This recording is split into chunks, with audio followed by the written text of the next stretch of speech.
Kasuhan man nila si Inday, di kasuhan nila. Hindi naman makulong yan. Hindi talaga mapakulong yan. Kasi patayin mo yan, mag-uwi ang Davao yan.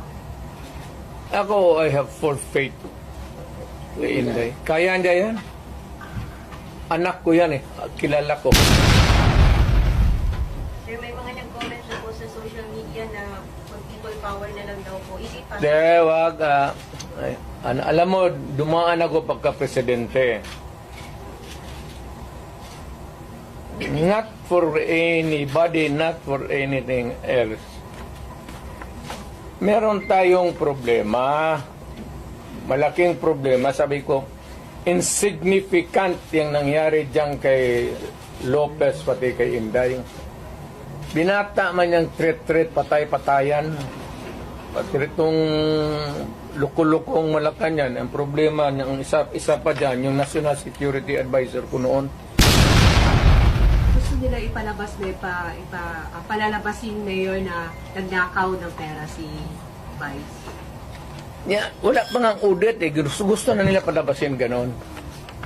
Tama yung kay Inday. Because according to her, sabi ni pasensya ka na dyan, kaya ikaw yung forerunner sa presidency. Gusto ata na ni Martin maging presidente. So, ang tingin ko ang mas mabigat na problema na dapat malaman ng Pilipino is nag-hemorrhage ang country. Pati yung PhilHealth nga na hindi sa gobyerno, contribution natin yan kasi kung magpa-hospital ka, noon yung may pambayad ka, depende sa category yung rates mo. Yun ang noon, yung 16 billion na nilipat nila. That is the most dangerous at dapat putang inestapa yan. Ginamit mo yung pera ng and even Congress cannot do that. Trust fund yun eh. Galing inyo yun. Ako pati akin. Contribution yun natin para pag nagkasakit ka ng cancer, uterus, may pang-opera ka. Ang ating PhilHealth funds natin lahat was about 8.9 billion 89 billion.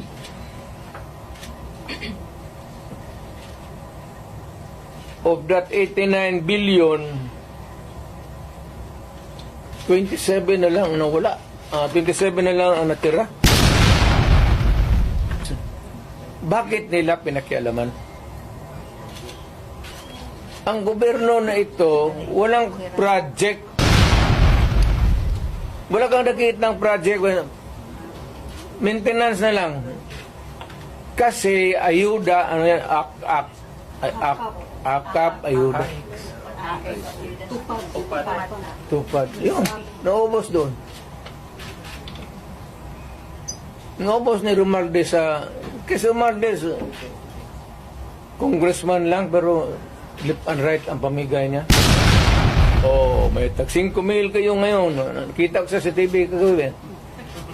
Pera natin. Sus Maria Joseph Ginoo Romualdez. Sa mga trabahante yan, mag-housing loan ka, ito, kinuha, binigay para ayuda. Ang SSS, kinuha rin 62 billion. Private rin yan. Para sa mga empleyado, LBP 62 billion. DBP 62 billion. Kaya iyang sa sundalo, pati yung retirement nila patayan. To all Filipinos now listening to me, punta kayo kay Marcos lahat. Tignan natin kung anong mangyari. Mga Pilipino, nakikiusap ako. Punta kay Marcos kay wala hindi kami nakipag-contest kay Marcos.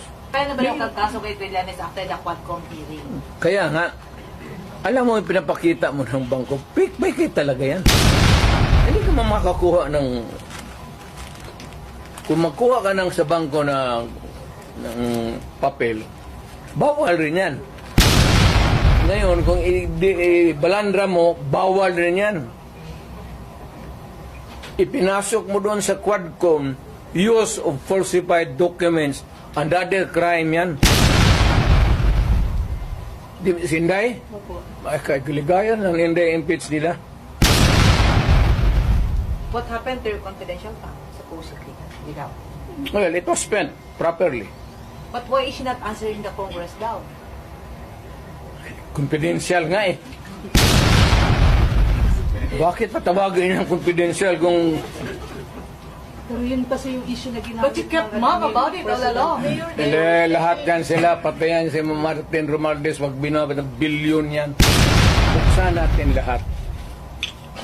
Wag na lang muna yung ibang ngayon yung this year lang.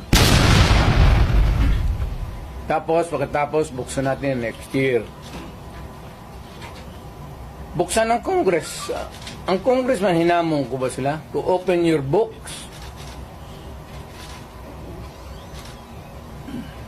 Ang sagot naman ito ni Trillanes, open your bank account.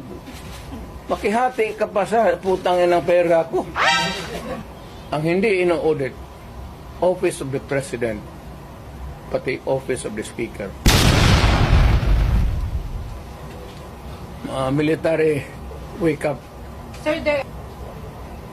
You are oppressing people and you are spending our money like water. Pati kami in the coming days, mawawalaan kami ng aming retirement, magalaw. Hindi kami sasali sa inyo. Silent... Hindi, sabihin na nga niya, Sir, wag mo kaming isali.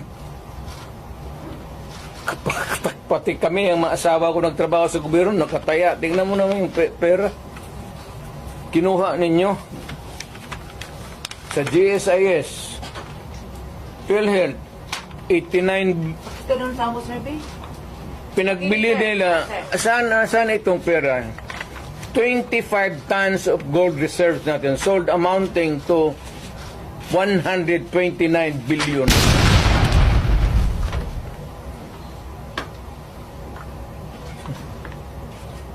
At least sa Congress, kung may resolution, tapos a bill that would correspond with it, there's an explanation of how the money is going to be spent.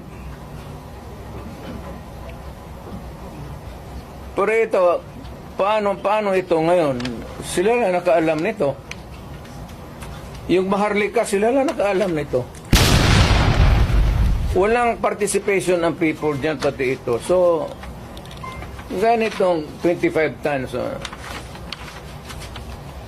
Alam ba ng military yan? Hindi sabihin nila, kung wala hindi na kami sasali ng laro ninyo. In fact, si Inday nga nagsabi na tulog-tulugan yung Chief of Staff.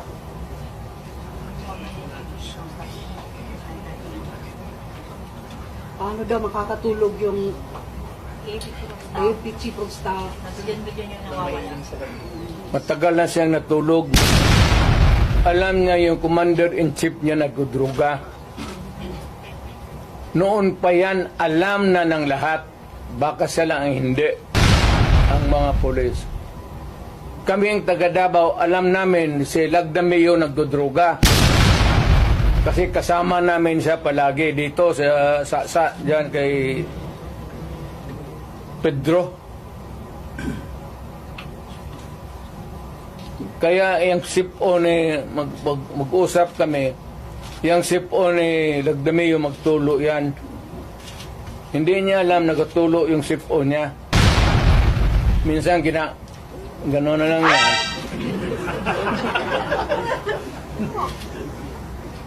Alam ni Marcos na siya Lagdameo durugista. Alam ni Lagdameo na durugista. Magkasama yan sila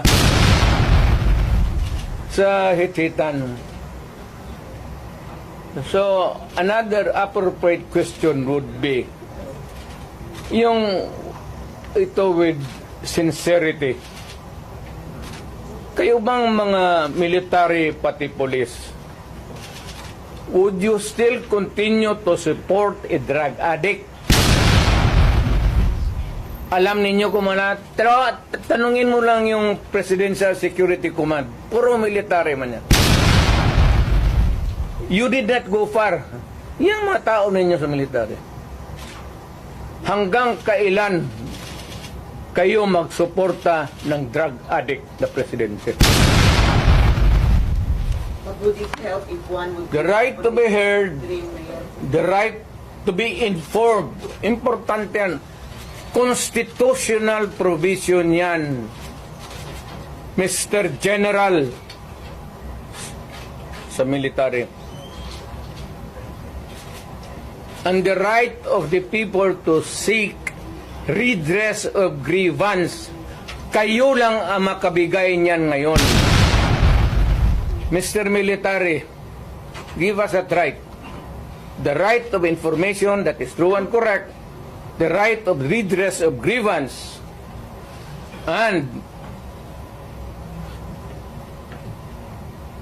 the right to protect us. Short of challenging Browner na. Sige, short of challenging Browner na hapon. Wala akong tina-challenge. I don't have a challenge to anybody. I'm challenged to the military itself. The whole of the military, kasi sila ang supposed to be protector of the Constitution. Now tell me, kung protector sila ng Constitution, are they willing to still protect the president who is a drug addict for another 4 years? At kung sabihin mo hindi nila alam, address, sabi ko, wag tayo magbulahan. Alam ninyo yan noon, alam ninyo ngayon yan. Sabihin lang ninyo, kaya kung gano'n na lang, sabihin ko sa lahat ng mga bata dito sa Pilipinas, guys, follow the president, start smoking marijuana and graduate sa Cebu. Yung presidente, gano'n. The best example is gano'n. But people are looking up to you as a patriot and nationalist. Ikaw yung Hindi nga, people looking at me because that president is silent. Kita mo na siyang ginawa. Dapat at first stage pa ng laalitan, sandali.